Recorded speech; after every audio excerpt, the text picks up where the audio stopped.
15th City Commission meeting. Please, roll call.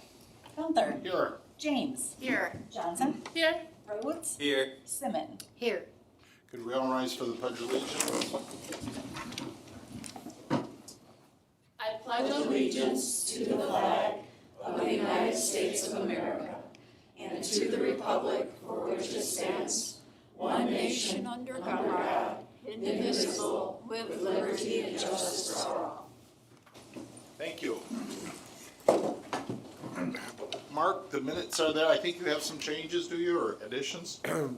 Excuse me, Mayor, we have a replacement resolution for the appointment of the new city treasurer. And we have, an addition to the agenda, I think if you're comfortable having it under special orders of the day, it's a proclamation declaring Constitution Week as a request of the Daughters of the American Revolution, I think is the, so. That's it. Those are the changes. Thank you. Any objections? We'll continue on. Special orders of the day, the proclamation for the Daughters of the American Revolution. Welcome. Thank you for coming. And Mark Gifford has a resolution for everybody who wants to come forward to accept. How are you? Fine, how are Here, so you can come right up. I'm gonna read it, if that's okay. Okay. Proclamation declaring Constitution Week. Whereas September 17th, 2025 marks the 238th anniversary of the drafting of the Constitution of the United States of America by the Constitutional Convention. And whereas it is fitting and proper to officially recognize this magnificent document and the anniversary of its creation, and to recognize the patriotic celebrations which will commemorate the occasion. And whereas Public Law 915 guarantees the issuing of proclamation each year by the President of the United States of America, designating September 17th through the 23rd as Constitution Week. Now, therefore, I, Frederick Gunther, Mayor of the City of Big Rapids, Michigan, do hereby proclaim the week of September 17th through the 23rd, 2025 to be Constitution Week. In Michigan, we ask our citizens to reaffirm the ideals the framers of the Constitution had in 1787. In witness whereof, I have hereunto set my hand and caused to affix the seal of the City of Big Rapids on the 15th day of September in the year of our Lord, 2025, signed by Mayor Gunther.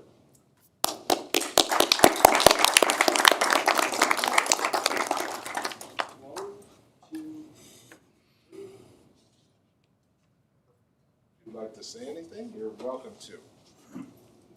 Anything?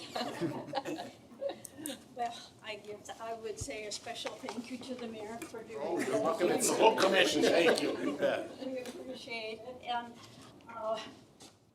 this is yes, we do this annually, and one of our big projects that we do during this week is to obtain copies of the Constitution and get them to the senior classes in the Mecosta area. We also do displays at some of the libraries about the Constitution. And what else do we do? Radio announcements. And radio announcements, yes. Thank So, you. to promote it. But thank you very much. Thank you. Thank you for coming.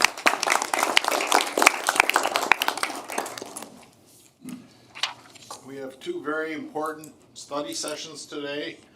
The first will be Commissioner Karen Simmon, who did the work on the city manager's evaluation, and then a septage. It's like talking about the city manager, you know, septage. No, I didn't say that. Karen, please. Oh, wait. I'm right with you. So today is my privilege to share the results of the 2024 city manager evaluation. This is something that the commission endeavors to provide the city manager with a performance review. We issued, as part of this, questionnaires to the entire commission. They sent those back to me, and what you're seeing right now is a summary of their responses. So, Mark was evaluated on the key categories. listed there. There was finance and operations, personnel and leadership, community planning and development, public relations, and professional development. We're pleased to share that Mark consistently either met or exceeded expectations in all areas. He has demonstrated strong leadership and strategic foresight in 2024, as well as portions of 2025.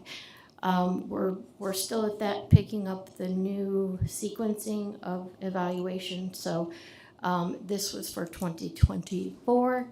Next year, he'll get his evaluation more in the timeline we talked about previously. Key accomplishments: Mark rebuilt Bailey, Dexter, and Ridgeview Drive. He completed the Ives Drain. He oversaw paving of numerous streets. He initiated a master plan. He invested countless hours in evaluating whether or not the city should proceed with a special census. He successfully completed contract negotiations with the firefighters union. He also held non-bargaining staff meetings to improve communication. He oversaw the completion of 3 parks, Sweet Hill Skate Park, the Depot Park, and Splash Pad. And this is just a highlighted view of Mark's accomplishments. We found that he had several strengths, including fiscal discipline, empowerment of his staff, and a good work culture, strategic infrastructure planning. He's very responsive to the community. He has a high level of public engagement, and he has a commitment to learning and innovation. We did find some opportunities for growth, and what I discovered is that these opportunities fall more in the category of questions that the commissioners had about what Mark was doing, because we spend so much time talking to him about what's going on today, what's going on next week, what are you doing, what's going on, that we tend not to know more about his goals for 5 years, 10 years. We don't necessarily know his decision-making process for budgeting, and we don't necessarily know what he's doing for staff development and initiatives. And this is not to say that Mark's not doing that. That's just saying we as a commission want to know more about that, and that's why these are opportunities. Here's the homework for the commission. I reviewed your proposals, came up with some suggestions for goals for Mark.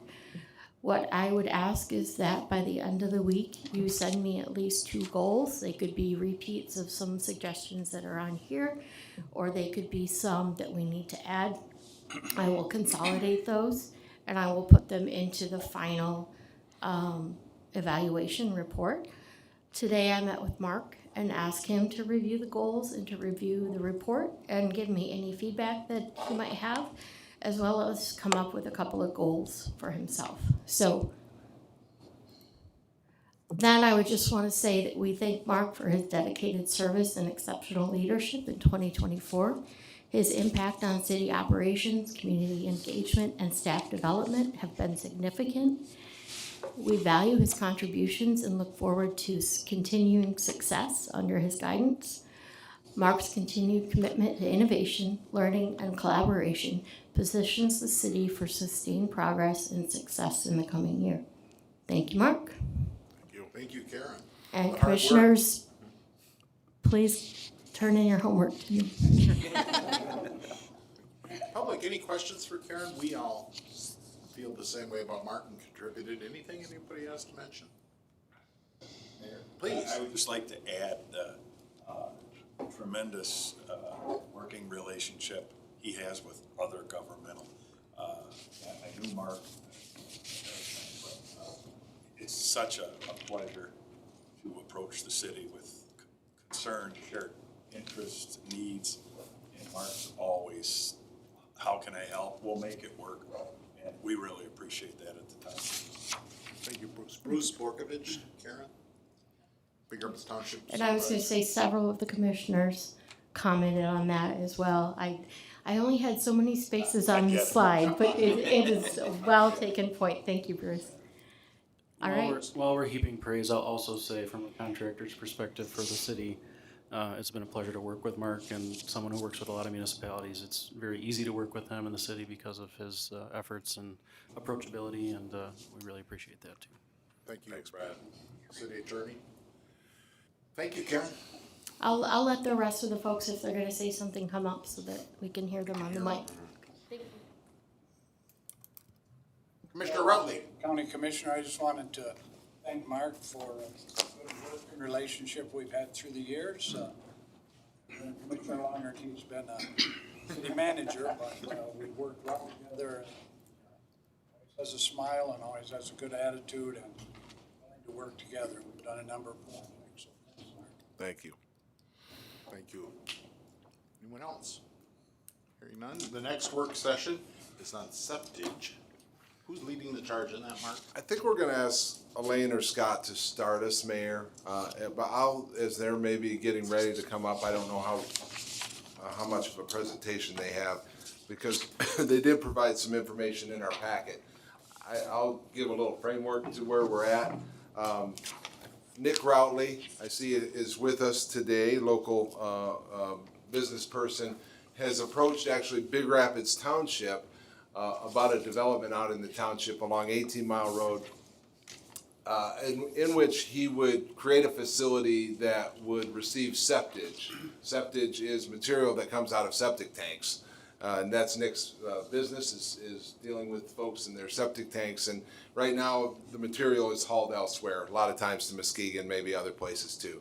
And so the idea is he would create a facility in Big Rapids Township, at which material from his business, maybe material from others, could be treated, have some primary treatment, I would call it, at the facility along 18 Mile Road if it was allowed to happen. And then the water from that would go into the township sewer system that would then enter the city sewer system that would need treatment at the city wastewater treatment plant.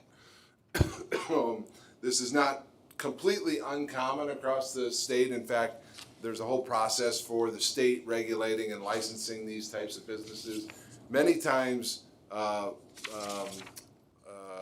local municipalities or treatment centers have their own system in which they do it, but there are private businesses across the state that do it in the manner in which Nick is proposing.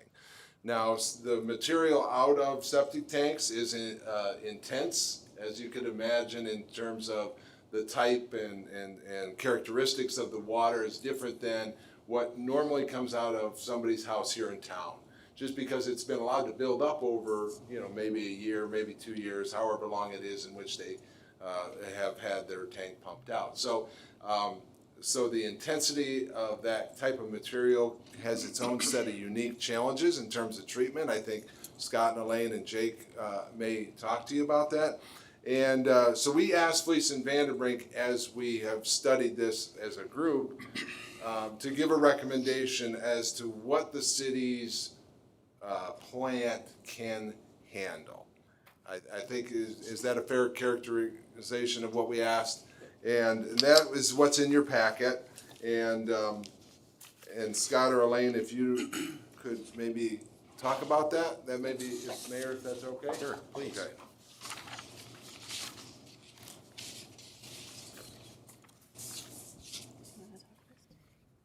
Sure.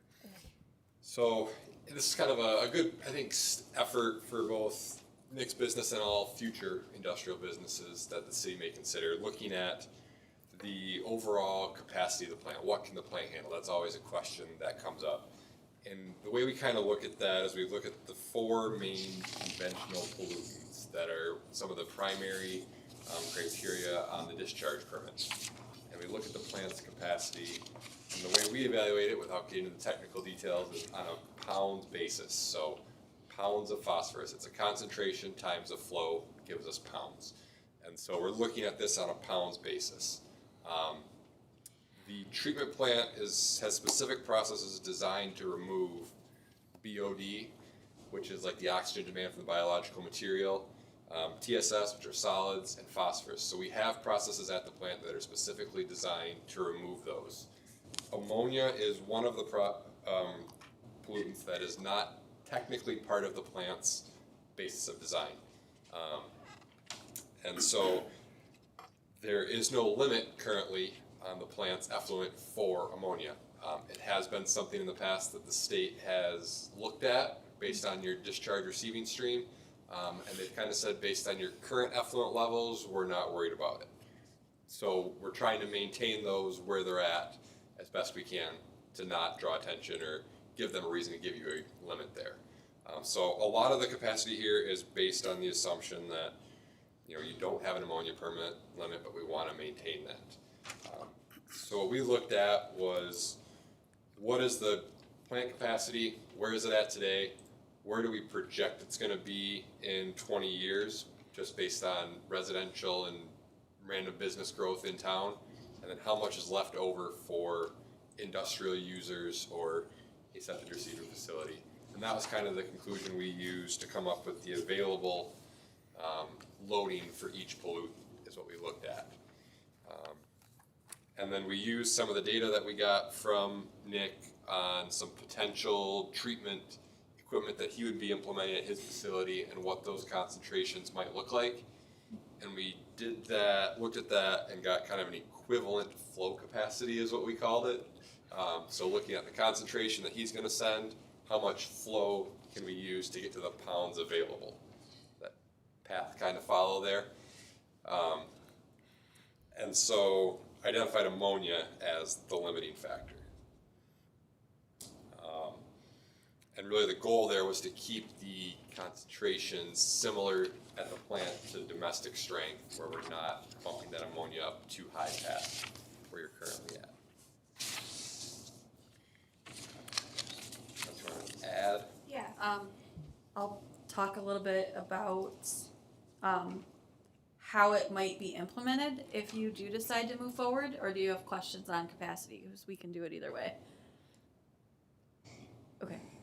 The key to the capacity thing for me is that it's about 40,000 gallons a day, which translates to about 10 million gallons a year. Yep. And Mr. Routley said that would be a satisfactory max for him and his business. If he anticipated doubling that, that would be a problem for us because our engineers set it at 40. The plant in Clare has one of these septage plants, and they literally do 100 million gallons a year. So just a little background there.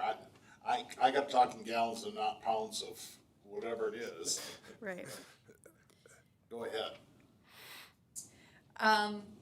Yeah, so like Scott said, the ammonia is kind of what we feel the limiting factor is. There's not a permit limit right now in the treatment plant, the city's treatment plant permit for that. However, Eagle has put, I think in a memo or a letter a few years ago, that they'd like to see ammonia coming out of the Big Rapids plant at less than 30 milligram per liter.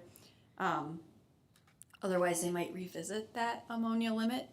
And ammonia treatment takes a lot more oxygen and could drive up costs of treatment at the plant. So all that to say, the city would be able to permit this user, if you do choose to move forward with accepting it, under the existing industrial pretreatment program. So the city could issue a discharge permit to the Routley facility, which would specify exactly, how many gallons a day. It might have limits on there. In addition to that, for pounds of ammonia or pounds of BOD or solids, it would limit.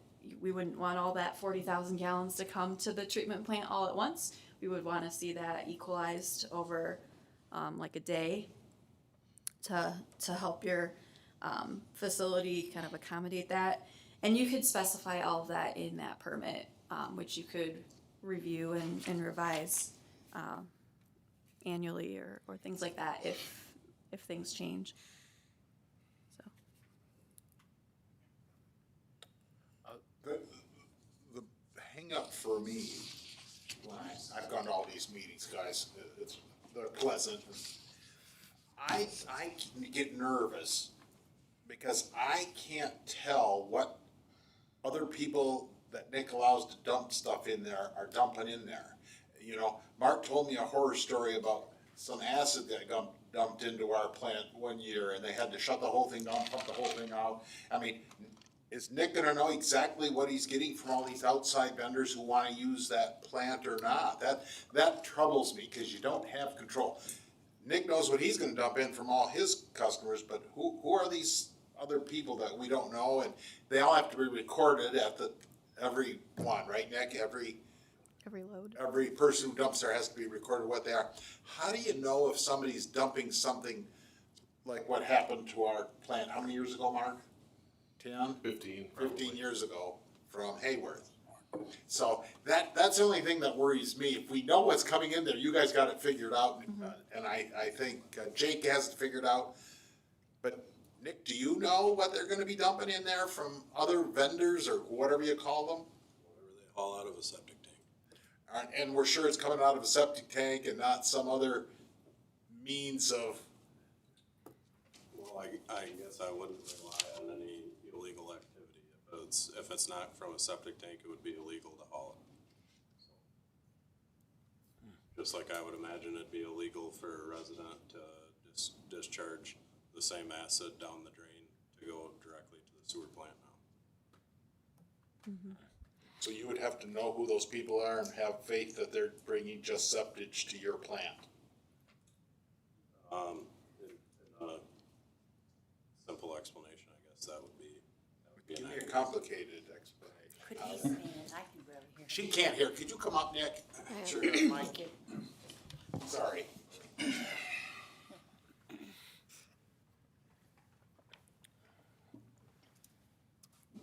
I don't know of any type of immediate testing or test results that could be done for every discharge. You know, and I'm not aware of any type of testing that could be done for, you know, an acid-based chemical or anything like that. I don't know if Jake's aware of anything like that could have a test result. You know, we were talking about doing an on-site storage so that it could be time released. Time release. So if there's an accumulation over 24 hours, maybe there would be, if it's a acid that's concerning, if there's some type of an acid tester or an alarm that could be implemented into that storage tank while it's being retained on that 24-hour timetable or something of that nature. Can I interject? Absolutely. Okay, so typically in that permit that I mentioned, it would specify not only BOD and loads and flows and concentrations, but you can also specify pH, which acidic things have a very low pH, which can cause issues. So you could specify that they would have to take a pH reading daily out of that tank or something like that to help protect the city from that. And then the septic receiving facility will have to develop a septic receiving plan, and that would specify that they're only going to take domestic septage, so nothing from commercial entities. And they would have to check manifests from whoever's bringing the septage trucks to their facility, and then the city could request getting copies of those, like on a monthly basis or quarterly basis or things like that. Thank you. Mark? Mayor, it may be helpful to the group if Nick maybe described his plan or what he is thinking of doing. Sure. I don't know if the group would like that or not, but Sure, so essentially, the overall description of what the plant would be is a dewatering facility. So it would kind of be screened twice. It would be screened once for trash to remove the trash and the debris from the wastewater. And then that liquid would be mixed with a polymer agent and then essentially finely filtered or pressed so that the liquid separates from the solids.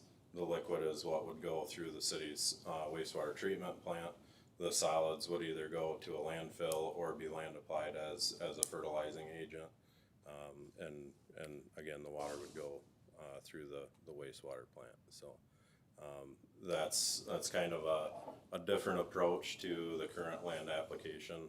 Currently in the state of Michigan, it can either be land applied or hauled to a wastewater receiving facility, which would either be Mount Pleasant or Muskegon from our area. So One of the other, sorry, Mayor, if it's okay. One of the other things that's come up we've had, again, numerous meetings before this one. And sometimes, people try to envision what this facility might be like and think that it might have, odors that impact neighbors or impact the airport and things. And what we have learned, or what I've learned in this, is that there's a lot of requirements on a business like Nick is proposing, in which a bunch of this has to happen indoors. I think there may be some outdoor storage and things, but, and we did tour a facility, the one you had mentioned in Claire, Bruce and the mayor and I, and there was really not a lot of odor involved there, but that is something that I think a lot of people wonder about. I don't know if you have thoughts or Yes. plans on that? So for the state's requirement for a facility like that is for it to have an odor eliminating exhaust system for the building. So a carbon filter is kind of the typical thing, so that it exhausts the air that's inside the building and runs it through the filter so that it eliminates the odor, so that there's not an issue for the neighboring properties. So, We interviewed, we went to the plant, and stood around sniffing. That's what I did. that's why you wear the hat you wear, Mayor. And Mark and Bruce went in and interviewed the neighboring businesses. Yeah. Bruce, what they had to say.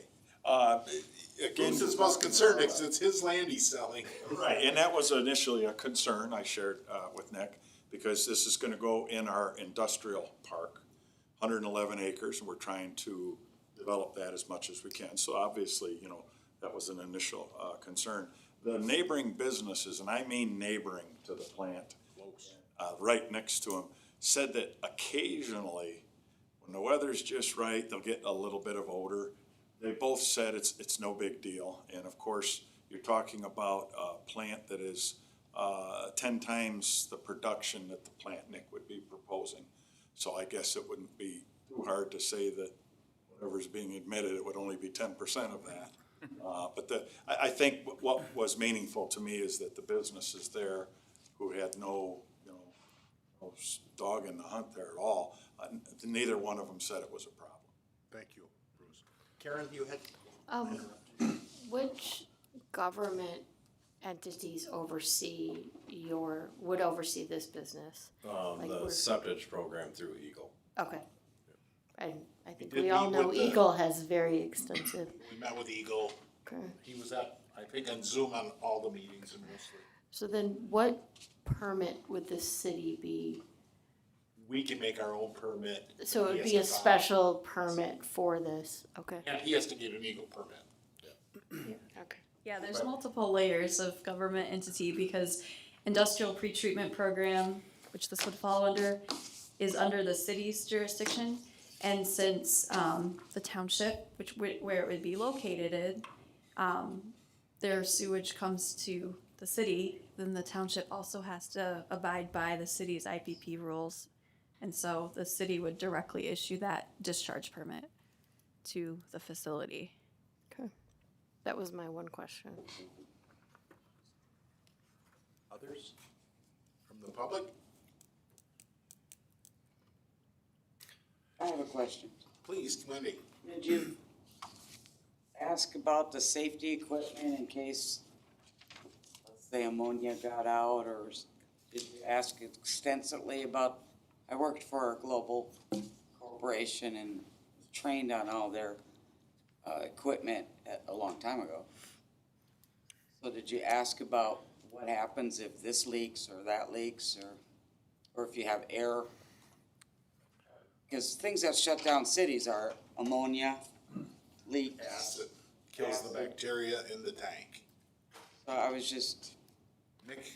Well, I would assume for like toxic leaks and stuff of Thank you. gas levels of that nature, it would be from like a concentrated level, not from like a level of wastewater treatment, ammonia levels. And as far as the facility is concerned, whatever amount of volume that would go through that, we would be required for the structure itself to be able to maintain that volume. Should any tank or truck that's hauling in there have a catastrophic failure, it's all retained in the building. So. Anything else from you folks from Fleece? I think the only thing maybe to add is that if the city's wastewater plant permit does get edited by the state down the road, it kind of would reopen this whole discussion and IDP evaluation back up. So if there's new permanent limits that the city incurs, you can push those limits back on, you may have to do an additional ammonia treatment step or something along those lines. That has to be in the agreement. It's actually already in your ordinance. Oh, okay. Brad, anything out of the legal side? My only comment would be, I know this is in the township, and I don't know, Bruce, do you know, is this a special land use, or will it be a special land use? No, I don't think so. I can't quote everything in the zoning there, but one of the things that's allowed is processing. To me, this is clearly processing. So we'll have our zoning expert review it. I don't think it needs to go to a special use permit. That's what's allowed in the ordinance. Okay, yeah, I mean, my only thought would be when they do site plan approval, I'm sure they'll probably require site plan approval of some kind, that all the conditions that were in the feasibility study that Fleece did, as well as from the wastewater treatment plant director, would be conditions the township, I would expect, would also place upon the approval of the site plan, just so that. I would probably ask for a copy of that and just recommend that be part of the site plan review. It's gonna be vital to have a joint agreement with Township and Big Rapids, because, you know, it's your plant, but it's our facility cleaning the water. Exactly. We gotta have that well greased. Thank you, everybody. Yes, Bill Routley, County Commissioner. The mass dump you were referring to have to do with the hot tank at Ferris in the automotive department? No, that, the one I was talking about was the one that, it was part of a paint line at Hayworth that. Hayward. So it was a huge dump similar to Yeah, similar to that sort of thing, yeah. And if all the bacteria get killed in the tank, it's not good, is it, Jake? Jake, pay attention. If all the bacteria die in the tank, it's a bad thing. It's a bad thing, yeah. It takes a while to rebuild. Water though, so it's not as bad. Who remembers that? Mark, were you here then? I was, Yeah, yeah. why? How long did it take to fix that problem? People had to quit going to the bathroom for like a month. Mayor, I think that was the solution. Mayor, I do believe Please. we didn't approve the minutes from the last meeting. Oh my gosh. Good thing you mentioned I that. wanted to, before we got into the good part, or the other good part. Okay, thanks everybody. Who's septage if you wanna go home? We're not gonna talk about septage again. Thank you. Thanks, Nick.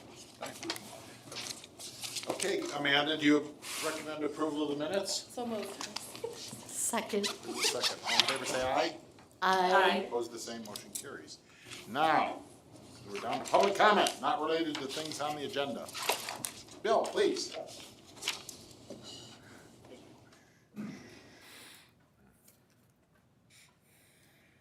Hey, Bill Routley, County Commissioner. As far as this board goes, I'm on the Central Dispatch Board.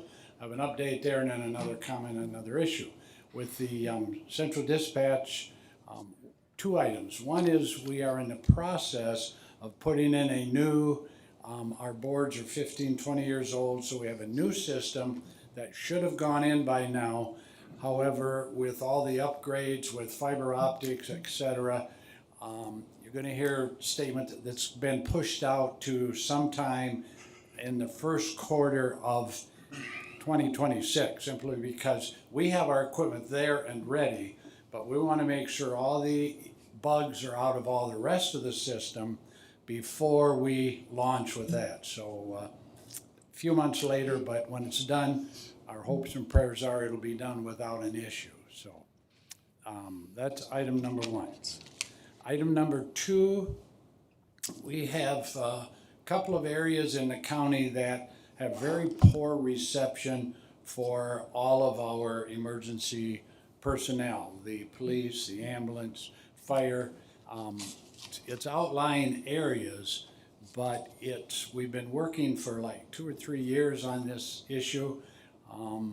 So with all the new radios and new requirements, and we can talk gigahertz and megahertz and broadband, but bottom line is with the newer mandated systems that the larger state police, et cetera, are going to, we have to try and keep up with that, and that gets difficult. So at this point, we have a couple areas where we've been working with a tower. We used to be on WWTV or the Cadillac Tower. We moved from that to another tower, and it was good in one area, and then it went poor in another area, and it's looking like we may need to do some upgrades in towers, which is not hundreds of thousands of dollars. It's way beyond that. So we're moving slowly. We're working with Crouch on it on a regular basis. So we are working through that issue. So we can get radio reception, but it's through different hookups, and the firemen have to run out to the truck to communicate, so it's not by the shore. So there are a few things going on, but not that it's causing a lot of issues, but just so you got a heads up that since we're all 2-county central dispatch, it does affect the whole thing, and when it comes to the dollars, it will affect everybody. So any questions on either of those two? Mark, we don't have an in-city problem with communication. I haven't heard that, but No. with the fire protection out in Barton Township and Norwich Township, maybe we are. We've lost it. It's more in the northeastern Oh, is it? section, Okay. kind of more Osceola County area. Okay. But again, since we're a joint effort, we're part of it, so. No trouble with your communications with police? Not typically. Sometimes if we're in a particular building, there may be issues, but for the most part, it's pretty good here in the city. Could, yeah, if you're in a backup situation in one of those areas, it could happen. Yeah. Yeah. So, okay, all right. Thank you. Okay, so we're all set with that. That was good. Okay, next issue, I just was reading in the Pioneer, I read it earlier, on the newly conceived Big Rapids Area Chamber of Commerce. Bringing a concern, yes, I'm a county commissioner, but this is more of a personal. I do not represent the county commission when I say this. No county commissioner should be doing that on their own. So this is my personal concern with the idea of the concept of a Big Rapids Area Chamber of Commerce. To me, that doesn't resonate with Remus, Barrington, Mecosta, Stanwood, Morley, Canadian Lakes. I am extremely concerned with all the effort and energy that's being put in ends up being Big Rapids area. So I urge you, I know you got some issues right now with a few elected officials, but please don't make the county business people suffer because of that. We've had some great ribbon cuttings at a local winery that's way out in the boondocks, at Lakeside Motorsports, Remus, some good ones, and Leperino transferring to another business now. Don't exclude the rest of the county. We need to work, we don't need separate organizations. So please reconsider that, or rethink, or offer that olive branch and see if we can't work together. Thank you. Okay. Mark Gifford will be on the new board as the city representative to the Big Rapids. Stated there are 15 members. Are any of those out-county residents or businesses? The electrician Snyder is outlying. Morally correct or Stanwood? There's, Matt Schneider. Yeah. Bill, I'll get you the list. Thank I you. can't recite it to you right offhand, Yeah, but okay. I'll get you All the right. list. Okay, Thank you. Other comment, public comment? Hearing none, we'll go to general business. There's no public hearing. The first is a resolution approving mayoral appointments to city boards and commissions. There's a list in your packet of the folks who are joining different organizations. Karen, can you list those for me off? I don't have it on my agenda. Absolutely. For the DDA Downtown Development Authority, Betty Locklear, Linda Miller, and Bob Patterson. For the Planning Commission, it would be Jeremiah Stokes. And for the Zoning Board of Appeals, Wendy Nystrom. Right. Any questions on any of those appointments? I had none. I recommend their approval. Is there a motion to approve those appointments? So moved. Second. I do have a question though, Mayor, now that it's before us. I noted that 2 people for the DDA were not city residents. And my only question was, has anybody checked their bylaws to make sure that they can have members that are not city residents? I see why these 2 people are on the DDA. That's clear to me. It's just, given all the time we've spent recently about checks and balances and things like that for committees. Karen, you should probably. They do not have to be a city resident for the Downtown Development Authority. Thank you. They just have to have a business downtown Or property. Or some sort of, or a property owner. okay, or some other entity downtown. Thank you, Karen. Thanks, both Karens. Thank you. Anybody else? Questions for that? Can I just make a statement? Sure, make a statement, Amanda. Thank you to everybody who decided to be on these boards and committees. We really appreciate the continuity with the people who are returning. And I really appreciate the continuity with the people returning. And Jeremiah is a new, or is he? Yes. He's and on the new our faces- old jail committee. Yes. Yes, and I appreciate new faces too. So, just thank you. Thank you. Please. James? Yes. Johnson? Yes. Rhodes? Yes. Simmon? Yes. Gunther? Yes. Thank you. Next is an exciting bit of general business. A resolution approving selection and appointment of the new city treasurer. The new resolution is before you. We could ask questions and discuss before or after, or the resolution. The resumes of all 14 candidates went to the entire Commission, yeah. city commission. And then the resumes of the 3 finalists that were interviewed by the committee were sent again in the packet this time. Are there questions about the process or questions about the city treasurer appointment? Anyone? Brad?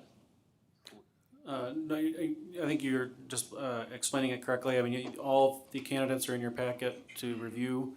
I know the committee did a lot of work and interviewed 3 finalists and has a recommendation, which is also in your packet. So it's up to the commission to review all that and act upon it as you wish. Questions about any of the candidates from the commissioners? This process is the first time we've done it this way because of an appeals court ruling that governmental bodies cannot rubber stamp what a committee does that only has 2 members on it. And that's a new law, or new? It's case law, so Pine Brook Warren is the case. It's Pine Brook Warren versus the city of Warren. And it basically held that advisory committees, so not just with hiring, but hiring committees would be included, that are not subject to the Open Meetings Act. If you make a recommendation up to the legislative body, the legislative body has to still do its due diligence and perform the work to make the appointment or make the final decision and not just rubber stamp what the advisory committee did without any. And that's why all the resumes you recommend to be sent out, so that everybody can study them. That's right. Study the finals, et cetera. Correct. That's the gist of that, something new. Mark, I think, could you read that resolution? It's happy. long and complicated. I'm happy to, Mayor. Resolution approving offer and appointment for new city treasurer. Whereas the current city treasurer, Carla Staffen, has announced her intention to retire at the end of the calendar year, and on July 7th, 2025, the city commission voted to accept Ms. Staffen's resignation effective December 30th, 2025.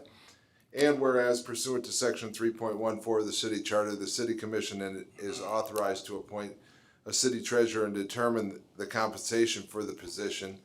And whereas the city commission established a subcommittee to oversee the recruitment process, including reviewing applications and conducting interviews for the position of the city treasurer. And whereas the subcommittee reviewed applicant materials submitted by 15 candidates and conducted interviews with 3 finalists. And whereas following its review and deliberations, the subcommittee unanimously recommended Michelle Ferguson for appointment to the position of city treasurer. And whereas the city commission has independently reviewed the application material of all candidates, considered the subcommittee's report and recommendation, and conducted its own evaluation of the matter, now therefore be it resolved, the city commission authorizes and directs the city manager to extend an offer to whomever you would like to fill in the blank for the position of city treasurer. Acceptance of the offer shall constitute an appointment to the position effective December 1st.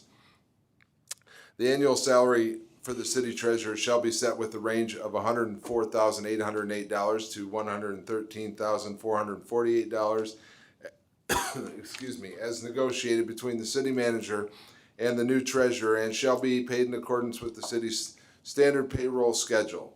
All compensation shall be subject to applicable deductions, withholdings, and benefit provisions as outlined in the city's personnel policies. Number 3, the city treasurer shall be eligible for benefits consistent with those provided to other appointed officials, including but not limited to health insurance, retirement contributions, and paid leave as outlined in the city's personnel policies. Thank you. That's a long resolution.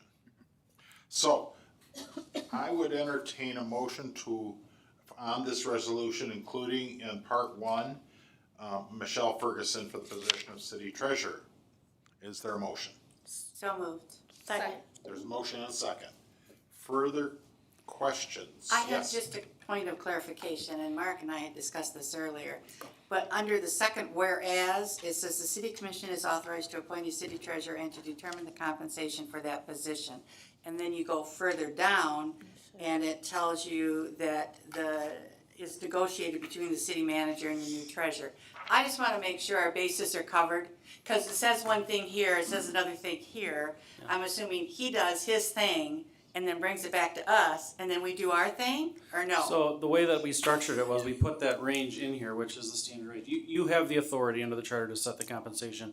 What you're essentially doing in this resolution is delegating the city manager to negotiate within that narrow range that Okay. you provided that salary. Okay. So You're happy with that wording? I'm happy with it. It's up to Okay. it's up to you if you would like to have the exact detail. You have that authority, but the way it's drafted, it's granting that. I'm delegation. good, I just wanna make sure that we weren't contradicting ourselves, cause that's what it sounds like. Got it. Sorry, There's a Brad. motion and support for the resolution. Further discussion? Anyone? Hearing none, roll call vote, please. Johnson, Yes. Rhodes, Yes. Simmons, Yes. Gunther, Yes. James. Yes. Motion passes unanimously for Michelle Ferguson, who's in the building, in the house. Front row. Michelle, welcome. I hope you and Mark can negotiate a package. I think probably you can, I don't know. He's hard to deal with sometimes. Don't scare her away, Mayor. Mayor, this is the wrong meeting to announce that. Yeah, wait until she accepts the offer. Welcome. Thank you. That went very well, Brad. Brad's been suffering over that resolution. Just addressing the mayor's concerns. And there were many. Not about the person, about the wording. Next is an easy one. When we get a huge grant, the state mandates that we have a separate grant administrator, and this is a big grant, so they're demanding that we have a grant supervisor. Anything special, Mark, that company everybody uses in Michigan? Yeah, you summarized it well. Many other municipalities have used her name, Emily Pantera. The total cost $25,000, but a reminder that the total grant amount is $2.5 million. So That's for the water main from tower to tower. Ferris Tower to the subway tower. Is there a motion to hire that company? So, second. Further questions? Is this included, the $25,000 as a line item in the budget for this project? I don't think so, because at the point in time we made the budget, I don't think we knew about this grant, but I will have to do some Next changes. time we go through that budget, just, okay. Yes. But the passage of the resolution will set the dollar amount in the budget line item, and then between the two of them, they have to find the 25,000. So this will set it in the The budget. other thing is, we have no idea what that cost for this project is. We have to have this approved to apply to the state for the grant. So you have the grant administrator, but you don't even know what the cost of the project is, because we haven't got the bids back. That's, yeah, that's what I thought, It's so. kind, but you have to But we go have for to the state. engage somebody to, Yes. all right, but if we don't spend the money, we don't spend the Right. money. Right. Say it again? I believe MEDC refunds you for this portion. That's what I was gonna say too, is there, It's covered into the is grant it part of the process. matching? or It's something covered like on, that? it's part of that grant. Part of the 2.5 will be for this 25,000. Please. Rhodes, Yes. Simmons, Yes. Gunther, Yes. James, Yes. Johnson. Yes. Next is a resolution that Linda brings us every now and again, right, Linda? It's a resolution regarding the environmental review for the Big Rapids Housing Commission. And Linda will explain it and remind us. Now that Brad has clarified the way it's supposed to work, then yes, I will do this every 5 years. So this is my first time doing an environmental review for the Housing Commission, so I just kind of looked back on how it's always been done.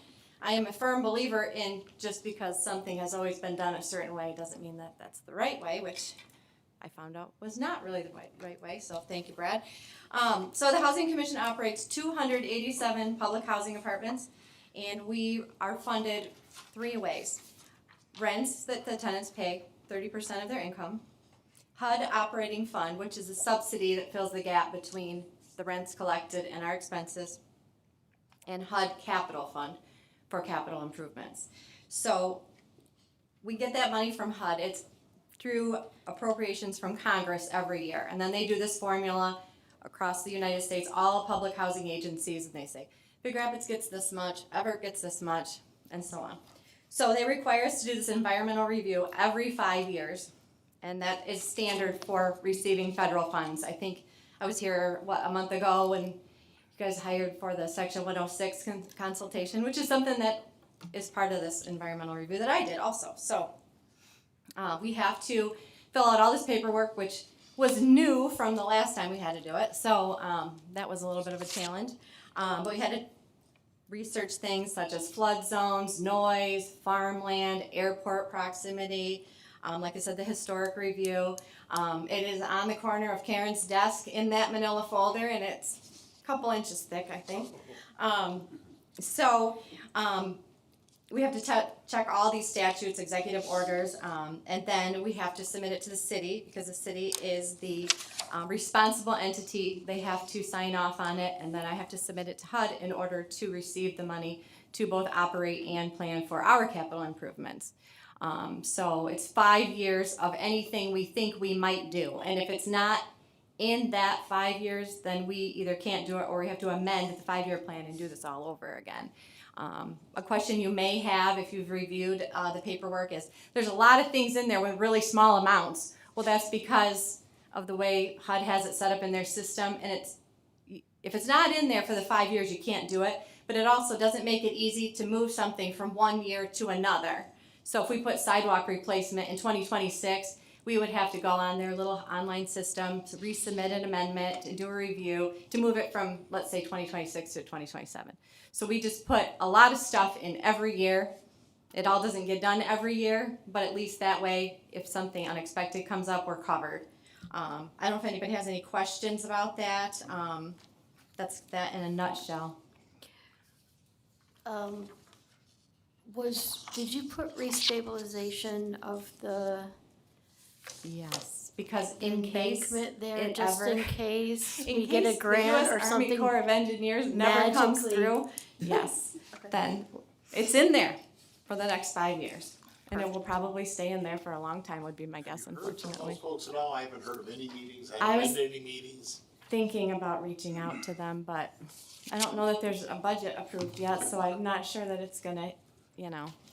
The other thing is there any hint that your HUD budget could be, Not so far, not so far. everything's been positive for you so far? Stable, I would say, stable-ish. Thank you. Thanks Lynn, welcome. for that explanation. Is there a motion for that? So moved. Second. I gotta put my glasses on. With the approval of the environmental review for the Big Rapids Housing Commission, there's been a motion and second. Call, please. Simmons, Yes. Gunther, Yes. James, Yes. Johnson, Yes. Rhodes. Yes. Next,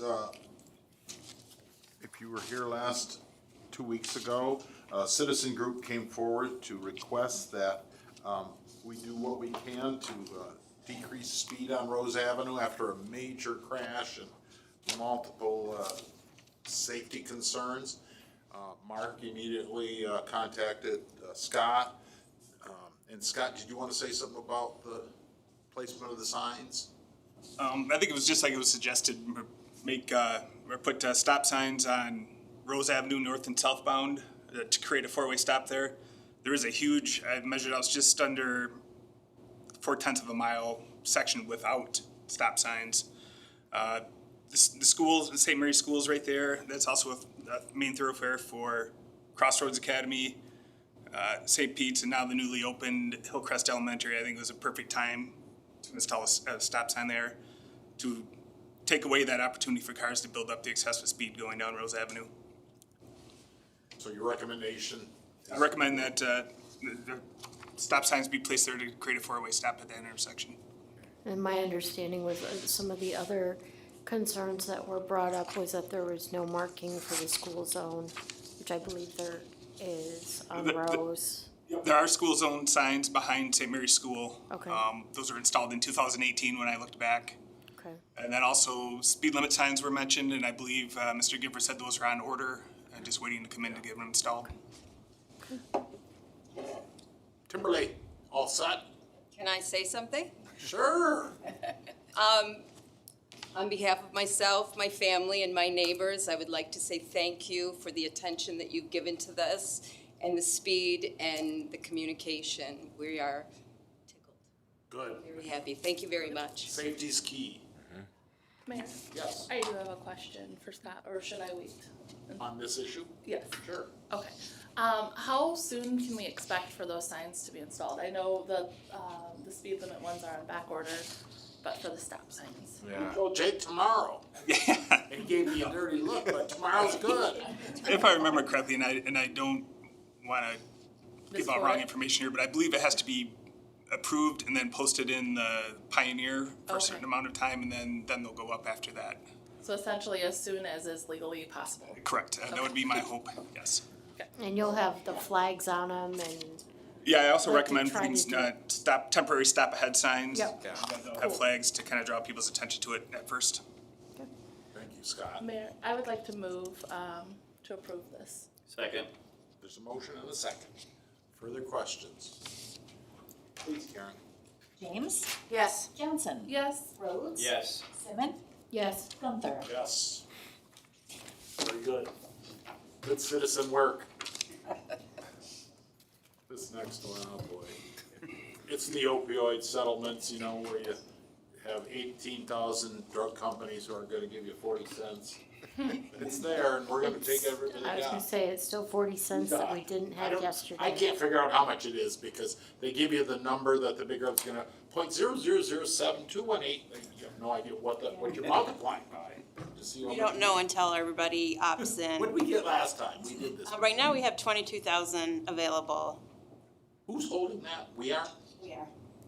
And we So just that's- haven't used it?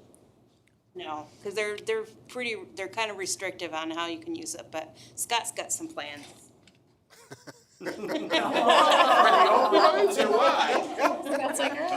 We have spent some of it on some education Yes. programs for the schools. Right. Currently, I know Chief Haynes is looking into possibly buying an incinerator.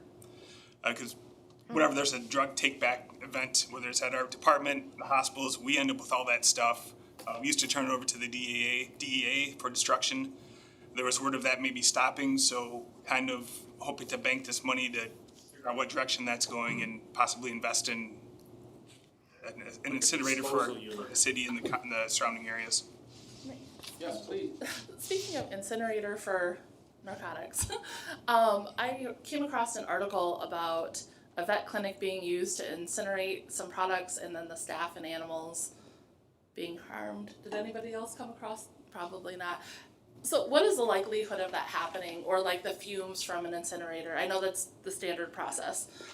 We would have to find a spot where, it would, less populated area of the city is still secure. I'd imagine, I don't know a whole lot about I think the 14 systems, but I people imagine were- they would have safeguards built into them for that. Okay. That'd be all stuff when it gets closer to that, we could search for you and let you know. Regulated. It- Okay. Is there a motion for the resolution authorizing the signing of the participation forms for all those drug companies? So moved. Second, Further questions? Karen? Johnson, Yes. Rhodes, Yes. Simmons, yes. Gunter, Yes. James. Yes. Next is a resolution awarding the bid for custodial services to West Michigan Janitorial. Mark, you better give the background on this. My favorite topic. We have somewhat recently, the person that was doing the janitorial work for the city is no longer working for the city.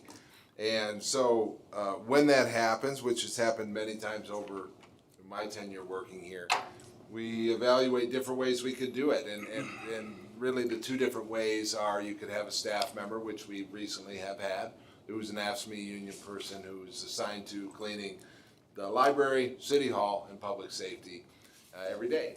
And, or you could contract its service out. And so there was an interest to know about the market of contracts. I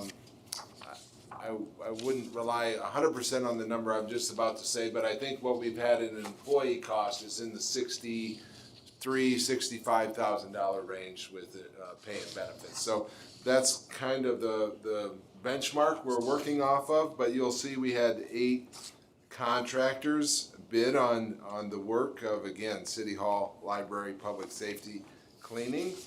And we are recommending West Michigan Janitorial. They have a lot of background in working with institutions. They do a lot of schools, as I think you probably noticed on there. They've actually worked for the city in the past. They've done resurfacing of our floors, so we have some familiarity to them.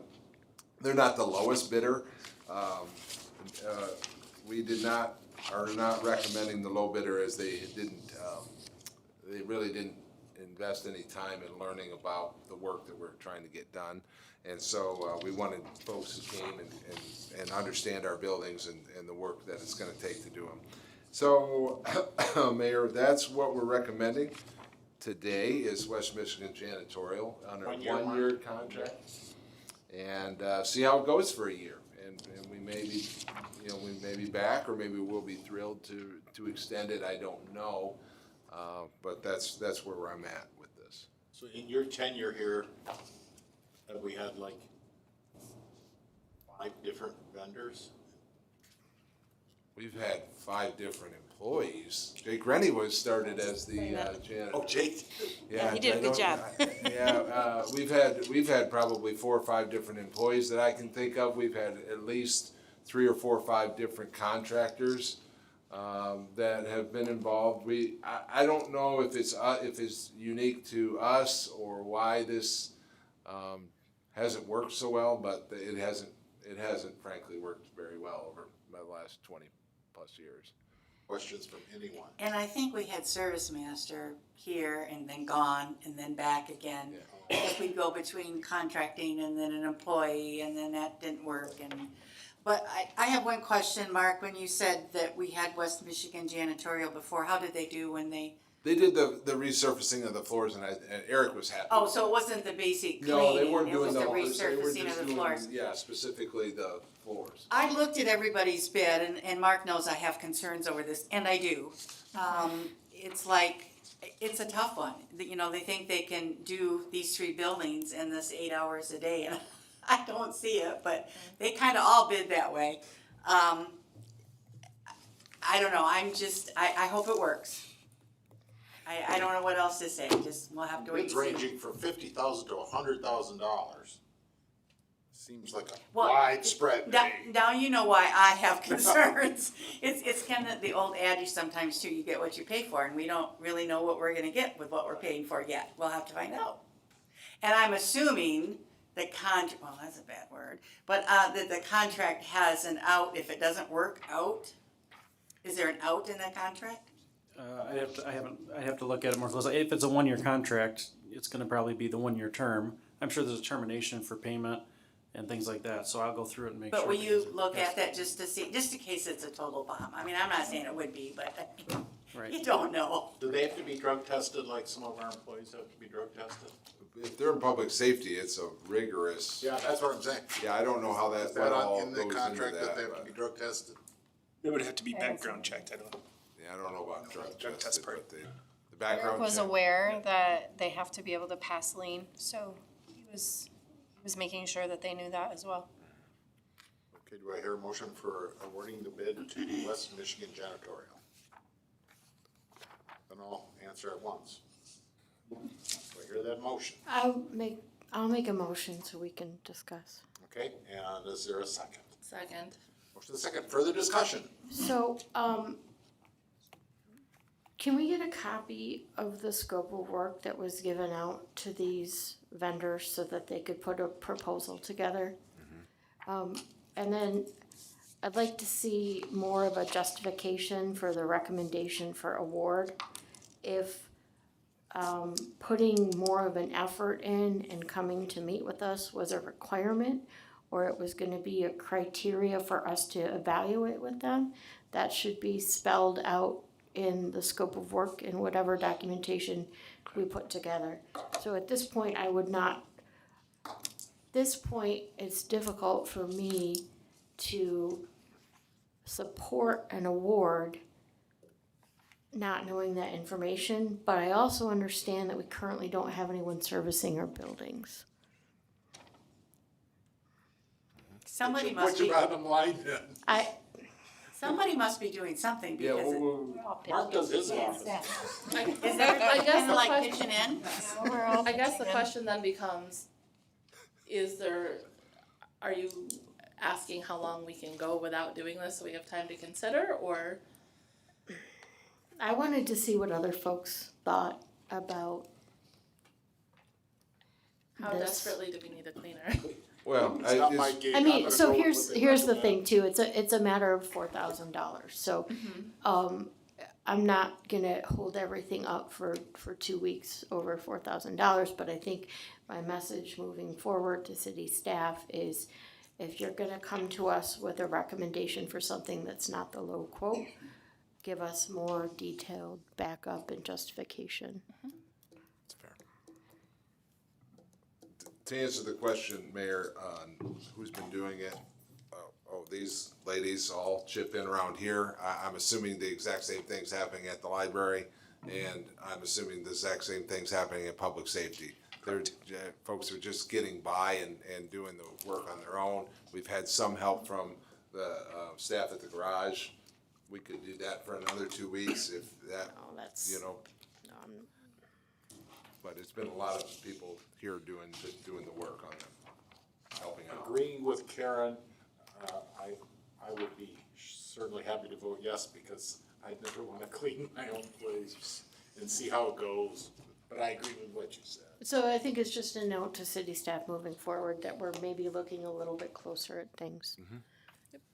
Mayor, I do have one Yes, comment sir. I'd like to make. I wasn't gonna mention this because we're not going with this company, but since I've done all the legwork for it, United Commercial Services, I have a nephew that works for that company, just so that it's out there in transparency that, so if they, down the road, if we were looking at them or something, I do wanna make sure that that's known, so. Thank you, David. Well, I have connections with Paula Housekeeping too, but we're not looking at that one, so. Well, actually, I do with Service Master too. I'd have to disclose that if one of them Well, we all were- know Nordstrom's. So, I mean, I think we'll call the question. Rhodes, Yes. Simmon, Yes. Gunther, Yes. James, yes. Johnson. Yes. I don't understand why this is a problem every 2 years forever in the history of the city. Are you guys hard to clean for? I mean, you have people who grouch all the time at the cleaning lady? Well, then you ought to straighten that out. Mayor, from working this summer as a custodian at the schools, I can understand, yeah, it can be difficult. You get the blame a lot of times that, you didn't even do it, but yet they blame the custodians, so. We gotta get over that, Mark. Well, I think that's a good goal to get over that. I also think it's a difficult, field of work Mm-hmm. to Exactly. consistently, Very difficult. find individuals. There's a lot that happens Last one, out you in the probably industry. stuck in the vacuum. Thank you, that passed there, Karen. Yeah. Resolution authorizing the listing of surplus property at 114 North Warren. If you all know, the back of the parking lot at old post office is actually owned by the city. And back in 1986, Judge Wooster, who owned it, sold it to the city for a large sum of money. So the city owns that back there, and when the post office paved it this summer, they didn't pave the back part of the parking lot because it's the city's. I said to Mark, well, then we'll just unload it, see what they wanna do with that. So Mark, it's the back half, the old post office parking lot. We have had a smidge bit of interest on it of the next door neighbor. So he could be interested, the Bush Agency, or the post office could be interested in it. Is that legit? Anything else on that? No, Mayor, you summarized it very well. There's a drain there. Is that drain on our property or their property? Yeah. Say it again? The drain is on ours, but it's not connected to any of the other drainage system. So it just drains that parking lot, it doesn't connect to the city's drain system. So if somebody were to purchase it or attempt to purchase it, does it have enough frontage where it could be built on? It's 50 feet. It's a 50-foot city lot, so it was platted that way, so it would be considered. You could build a house there. So it's like grandfathered in is what you're saying? at Yeah, 50 feet. original platted lots would be considered grandfathered in. Is it the R1 or is? Legal what is it? non-conforming use. How's it zoned? How's it zoned? I believe it's zoned RP. Oh, okay. Oh. Whoever buys it will either need to come up with some sort of agreement with the post office for access, or they'll have to cut their own, both on the street side and on the alley side. You only get one driveway. Well, there you go, they'll have to pay. So where's the entrance? Is that on the post office property or this land? You can only get to it from Yeah, the you post can office only side. get to it through the post office lot right now. Oh, the lot that we're saying we're gonna list, Hoping yes, for a but. bidding war. Is there a motion for the resolution authorizing the listing? So moved. Second. Further questions? I just wanna be. Karen? Simmon, Yes. Gunther, Yes. James, Yes. Johnson. Yes. Rhodes. Yes. I thought we were never going into the real estate Oh my business God. again. There it is again. There it is again. You know, Mark, you gotta stop dragging us in there. The next issue is one that I hear about all the time as mayor. It's the cross-connection control program that has to be done through, because Eagle demands it. and Mark will explain what the backflow thing is. I get calls because they inspect everything in town to make sure there's no backflow from something into the water system. And what I get from residents is the guy's real grouchy, he's not happy to be doing his job, and so then I call Mark and say, Mark, that guy's gotta be nice to the people of Big Rapids. And this is their contract, and I asked one of our engineers here today, and she says, oh, it must be HydroCorp. Well, they're the ones who do the majority apparently in Michigan. Backflows. How big is Ferris's backflow? I bet that's a big backflow. Well, they have multiple. Yeah, they would have many different ones. A bunch. Yeah. So, this is just to approve the contract to have them continue working to do our backflow. We have to do it for Eagle. We have no choice. I don't think there's a plethora of people who do that. That's right. So is there a motion for the backflow contract? So moved. Second. Further questions? They come up, sometimes there are all businesses in town apparently that have to get after this. And what happens if they don't get after this? Well, it can end up in your water being shut off. That's the end game. That's what. If they don't comply with the proper testing and so get on the shut off list. The backflow for a business is sometimes as easy as putting a little thing on your faucet, but for a business, it could be a major. It could be, yeah, I think depending on the way your plumbing's laid out, the type of use you have, it can be more costly to some than others. This is unrelated to that, this is just to contract that same company to keep going. Further questions? Karen? James? Yes. Johnson? Yes. Rhodes? Yes. Simmons? Yes. Gunther? Yes. The next is just added on, resolution to authorize the purchase and installation of an inserter valve. It's going to require 4 votes because, we do not go out and get bids. Mark, would you explain that? I will, yes. So you may have noticed construction just north of City Hall here. There was hydrant work. We had leaking hydrants. And as they've investigated and got into doing that replacement, we broke a valve and we have some very old archaic plumbing that goes from this corner right here by the Elks out to the water main that's on Michigan Avenue, and it all needs to be replaced. And the way the system's set up now, we would have to shut the water off for everything on Michigan Avenue north of Maple. And then when after we shut it off, once we turn it back on, it would be under a boil water advisory because we don't have enough valves in the system, and the one we have is broken. So that would impact the Blue Cow, the Taco Place, Schuberg's, those restaurants could be very much negatively impacted by both the shutdown and a boil water advisory. So to prevent that, we can do what's called an inserter valve, which can, under live pressure from the water main, put a valve in place and negate that. Now, we may have a shutdown from wherever we choose to put that valve in, from wherever that is to the next one. So there may be a short piece, like I'm saying, from maybe the Elks down to public safety or something. But this, doing the work that we're asking for, would prevent the disruption of North Michigan Avenue downtown.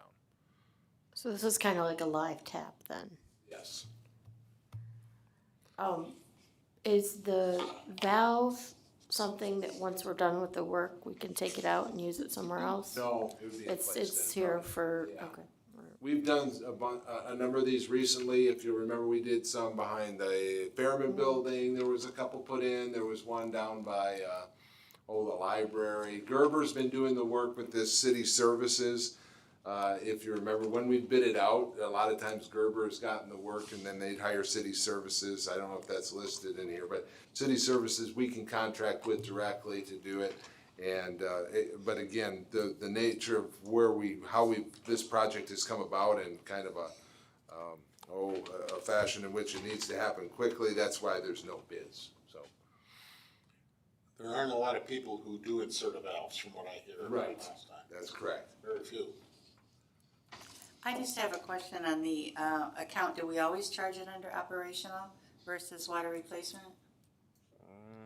That's typically where the inserter valve is budgeted, yes. Is it because of the dollar amount? I mean, it's not a big project. Not a big, Thanks. Very good.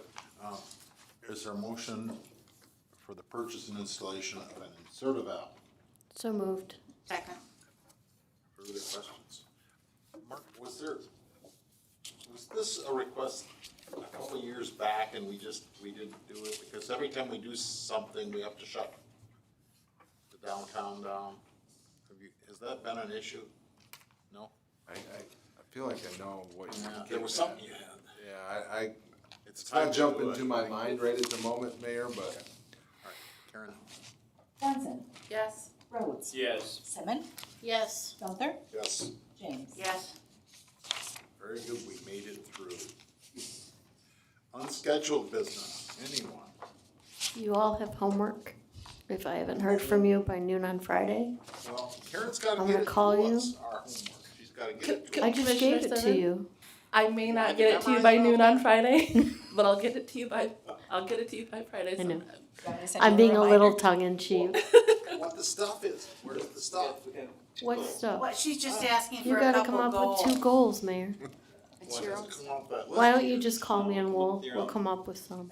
No, she's looking for some additional goals than what she presented. Or She confirmation. presented. Then just, Say that. Then say that, pick 2 of them and give it to her. yeah. There you go.